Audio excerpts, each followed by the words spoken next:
उपस्थित सर्वांना नमस्कार। काही वर्षांपूर्वी ऑक्सफर्ड डिक्शनरीमध्ये एक पोस्ट ट्रूथ पॉलिटिक्स नावाच्या शब्दाचा उल्लेख केला गेला होता, ज्या शब्दाचा मूळ अर्थ असा होतो की एखाद्या घटनेची किंवा एखाद्या गोष्टीची एक आभासी प्रतिमा तयार करणं। 2014च्या निवडणुकीच्या काळामध्ये असंच घडलं।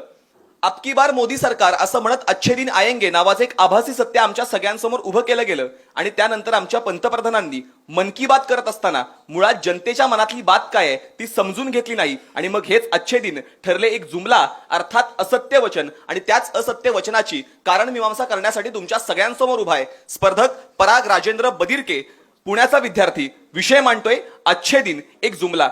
याच अच्छे दिनच्या माध्यमातून digital India, make in India, made in इंडियाची स्वप्न आमच्याला भारताला दाखवली गेली आणि त्यानंतर G20चा अध्यक्षपद स्वीकारल्यानंतर वसुदेव कुटुंबकम नावाची संकल्पना सांगणारा भारत नक्की दिसतो कसा हे पाहण्यासाठी बाहेरच्या देशांमधले काही प्रतिनिधी हे ज्यावेळेस भारतामध्ये आले त्यावेळेस त्यांच्यासाठी एक रस्ता उभारला गेला।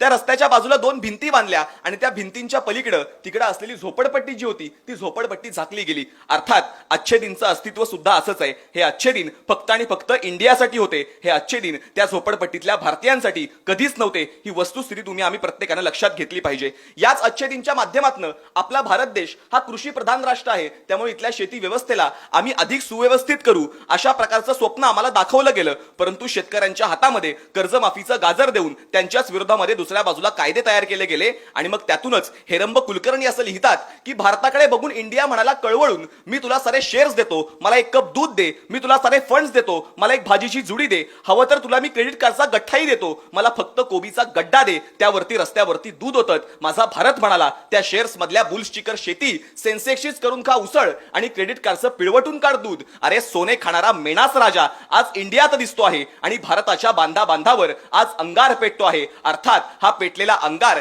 याच अच्छे दिन नावाच्या जुमल्याच्या विरोधात आहे। ही गोष्ट आम्ही प्रत्येकाने लक्षात घेतली पाहिजे। मुळात या अच्छे दिनच्या माध्यमातून आमची संस्कृती, आमची धर्म, आमचे परंपरा या सगळ्याच्या माध्यमातून भारतानं आतापर्यंत विविध प्रकारची शिखरं गाठली होती। परंतु अच्छे दिनची स्वप्न दाखवल्यानंतर याच धार्मिकतेमध्ये ज्यावेळेस कट्टरता आम्हाला शिकवली जाते आणि त्यातूनच धार्मिक हिंसाचार आणि धार्मिक दंगली पेटतात ना, त्यावेळेस खरंच हे हिंदुत्व आम्हाला आता काय शिकवलं जातंय असा प्रश्न पडतो। आणि त्यावेळेस प्रबोधनकार ठाकरेंची आठवण येते। ते नेहमी म्हणायचे, सर्व धर्म समभाव स्वीकारून स्वतःच्या धर्माच्या रक्षणासाठी नैतिक मूल्यांच्या माध्यमातून स्वीकारलेला जो विचार आहे तो विचार म्हणजे हिंदुत्व आहे। परंतु हिंदुत्व आम्हाला आता शिकवलं जात नाही, त्यामुळे इथल्या धार्मिकतेमध्ये सुद्धा आता अच्छे दिन टिकून राहिले आहेत का असा आता प्रश्न पडू लागलेला आहे। हे अच्छे दिन जर का संपूर्ण भारतासाठी होते तर मग हा ईशान्य भारत जो आहे तो ईशान्य भारत तुमच्या अच्छे दिनच्या भारतामध्ये येत नाही का हा प्रश्न मला इथं उपस्थित करायचा आहे। याच्या मागचं कारण असं की मिझोराम मधला निडो तानिया नावाचा विद्यार्थी ज्यावेळेस दिल्लीमध्ये शिकायला जातो त्यावेळेस तू चीनी आहेस, तू नेपाळी आहेस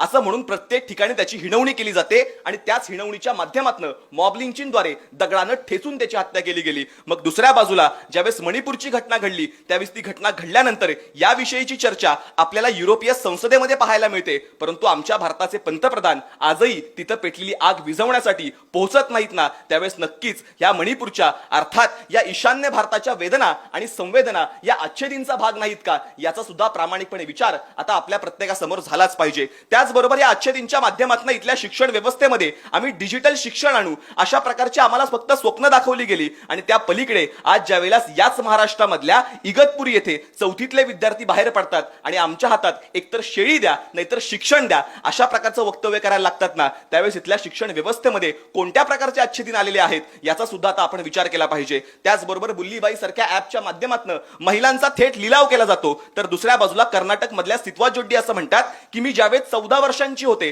त्यावेळेस माझं लग्न इथल्या देवाशी लावलं गेलं आणि त्यानंतर या मंदिरामधला प्रत्येक पुजारी हा रोज रात्री माझ्यावरती बलात्कार करायचा। मला माझा विद्रोह जर कुणाच्या विरोधात मांडायचा असेल तर तो मी विद्रोह मांडेन इथल्या व्यवस्थेच्या विरोधात। मग अशा प्रकारचं वक्तव्य करण्याची वेळ आजही आमच्या इथल्या महिलांवरती येत असेल तर महिलांच्या आत्मसन्मानाचे तरी अच्छे दिन आता टिकून राहिले आहेत का याचा सुद्धा आता प्रामाणिकपणे आपण विचार केला पाहिजे।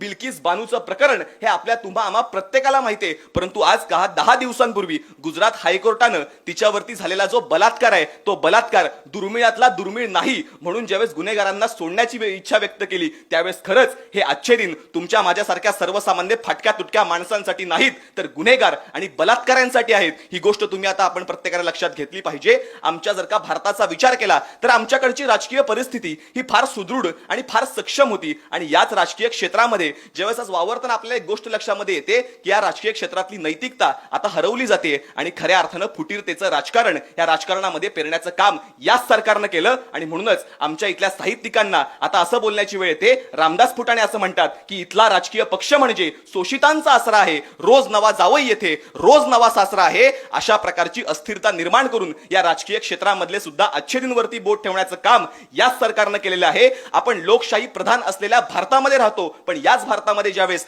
एका विशिष्ट जातीतल्या मुलीवरती प्रेम केलं म्हणून नितीन आगेची हत्या घडते तर एका सवर्णीयांच्या विहिरीमध्ये दलितांची पोरं पोहली म्हणून जर का त्यांची हत्या घडत असेल तर खरंच या लोकशाहीचे आता अस्तित्व हरवत चाललेलं आहे. आणि या लोकशाहीचा सगळ्यात मोठा आधारस्तंभ कोण असेल तर तो आधारस्तंभ इथली माध्यमं अर्थात मीडिया आहे. परंतु हाच मीडिया मोदींचा मागचा जन्म कुठला होता, मोदी आंबा कसा खातात आणि त्यांनी घातलेल्या कपड्यांची किंमत काय यावरती चर्चा करत असेल तर यातून कुठेतरी आता येलो जर्नलिझम आपल्याकडे उभं केलं जातंय का आणि त्यातून या लोकशाहीचे सुद्धा आता अच्छे दिन टिकून राहणार नाहीत ही गोष्ट लक्षात घेऊया. आता साधी गोष्ट आहे, ह्या सगळ्याच्या पलीकडे विचार केला तर एक्सप्रेस हायवे अशा मेट्रो बुलेट ट्रेन हे सगळं ज्यावेळेस स्वप्न आहे ना हे स्वप्न फक्त इंडियासाठी आहे. कारण आजही आपल्या इथल्या लोकल मधल्या त्या जनरल डब्यातला सामान्य माणूस आजही चितपत पडलाय, त्याला विसरून चालणार नाही. आपल्या इथं झोपणाऱ्या उपाशीपोटी झोपणाऱ्या अर्ध्या अधिक भारताचा झोप लागेपर्यंतचा अगतिकतेचा प्रवास मोदीजी तुम्हाला समजून घ्यावाच लागेल. एक वेळ तुम्ही विकला असेल चहा म्हणून काय आता देश विकायचा असतो का? हा देश आम्ही विकून देणार नाही.